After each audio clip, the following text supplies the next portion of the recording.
Hello students, welcome back to 9th session on cost of capital. In this session we are concentrating on additional problems on calculation of cost of specific source and weighted average cost of capital.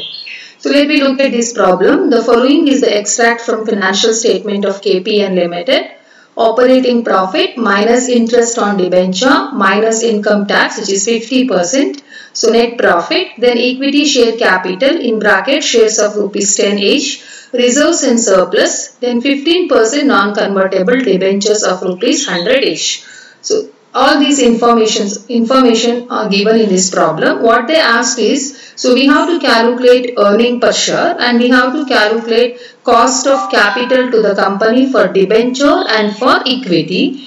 So assuming that market price per equity is rupees 12 and debenture is 93 rupees 75 paise. So these are all information which we have. So let me concentrate on calculation of earning per share. So what is earning per share? We studied it in 5th semester itself. Earning per share is nothing but earning available to equity shareholder divided by number of equity share. This is what the formula to calculate earning per share means. What is the earning available to the shareholder who is holding one share? Is nothing but earning per share, which is equal to profit available to equity shareholder divided by number of equity shares. Here it is clearly given after tax profit is how much? 36 lakhs. So 36 lakh divided by number of equity shares. So how to arrive at number of equity shares? So equity share capital. So what is equity share capital? That we have to concentrate on. So 200 lakhs. No. So 200 lakhs divided by how much? 10 per lakh. Sorry, 10 per share. 200 divided by 10 means how much we will arrive at? So we will arrive at 200 divided by 10 means 20 lakh equity shares. So profit available to equity shareholder is 36 lakh divided by number of shares is 20 lakhs is equal to 1 rupee 80 paisa. So this is how to calculate EPS. So once we calculate EPS, we have to calculate what? Cost of equity. How to calculate cost of equity? So dividend divided by NP or MP into 100. Otherwise, if we follow EPS model, otherwise EPS method or earning per share method or earning yield method, the formula is EPS divided by MPS into 100. So EPS, here we do not have dividend. We have what? What is that? Earning per share. So we are assuming whatever earned is distributed as dividend. So means 100% payout. Whatever earned per share was fully distributed. So 1 rupee 80 paisa was fully distributed. So then dividend will become 1.80, which is equal to EPS. All divided by MPS, that is 12 rupee into 100. So is equal to 15%. So cost of equity is 15%. So now we have to calculate cost of debenture. So what they had given is, they have given book value of debenture and even they specified what is the market value per debenture.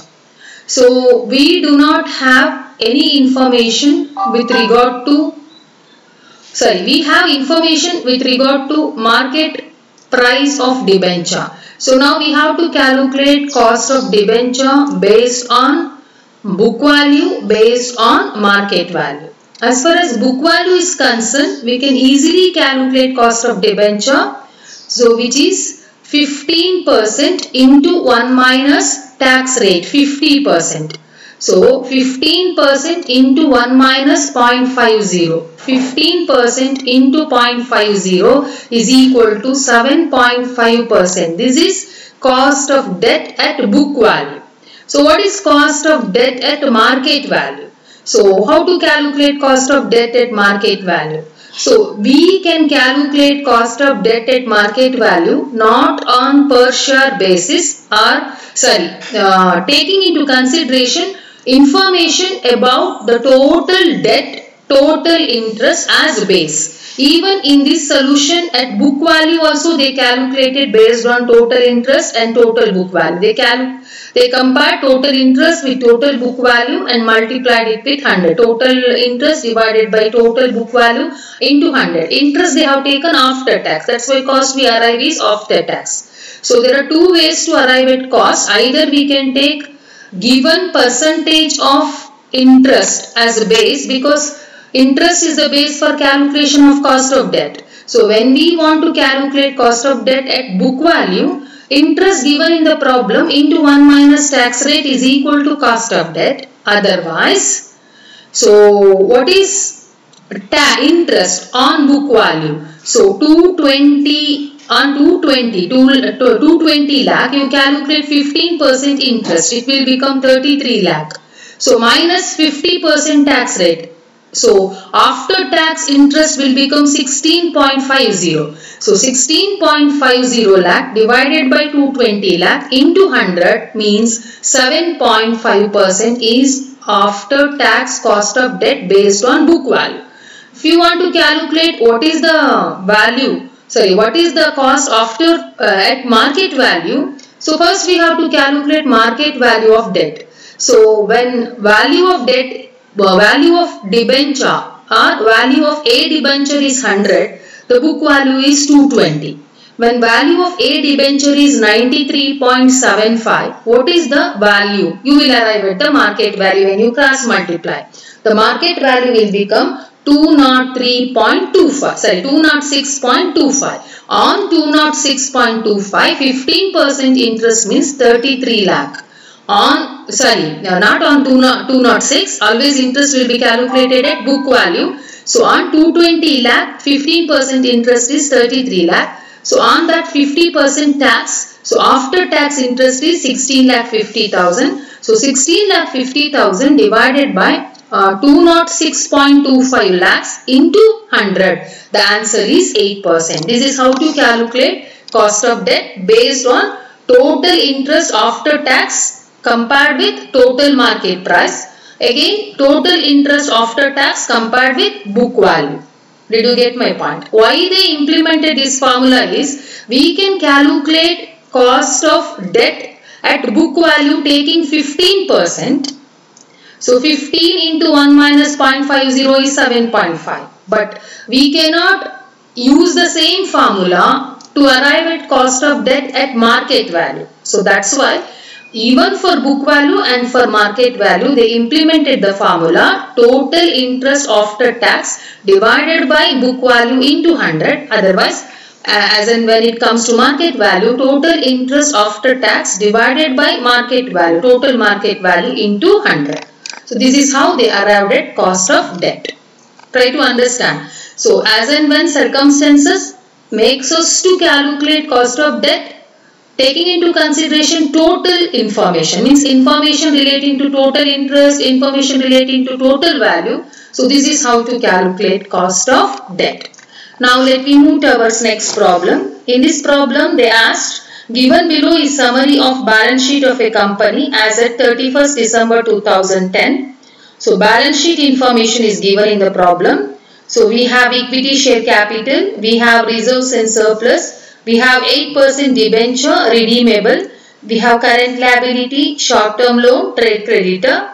So on asset side we have fixed asset, investment and current asset. What they asked, you are required to calculate company's weighted average cost of capital using balance sheet valuation. The following additional information is also available. 8% debentures were issued at par.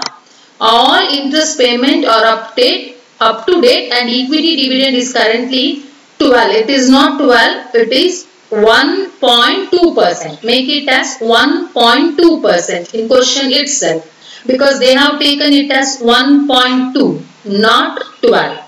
Next, short-term loan carries interest of 18%. The shares and debentures of a company all are quoted on stock exchange and current market price of equity share is 14 and 8% debenture is 98. The rate of tax for the company taken as can be taken as 50%. So this is what the information we have. So what we have to calculate? Weighted average. To calculate weighted average, we need cost of specific source, means cost of equity, cost of debt. So how to calculate cost of equity and cost of debt? That's the question to be answered. It's very clear that they have given what is the cost of 8% as cost of debt. 8% debenture of 98 each. So here also it is 8% debenture. So it is 8%. So 8% debentures of how much each? 98 each. 98 is market value. So what is the book value?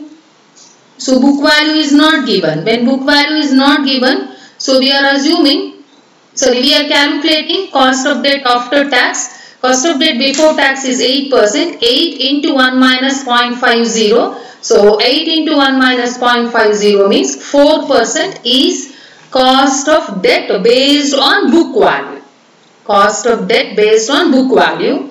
Then cost of equity. How to calculate cost of equity? So dividend divided by NPS or MPS into 100. So what is dividend? That should be calculated. So dividend is equal to what is that? It is given that equity dividend is 1.2%. So what is the market par value per debenture? Sorry, it is not 1.2, it is 12 only.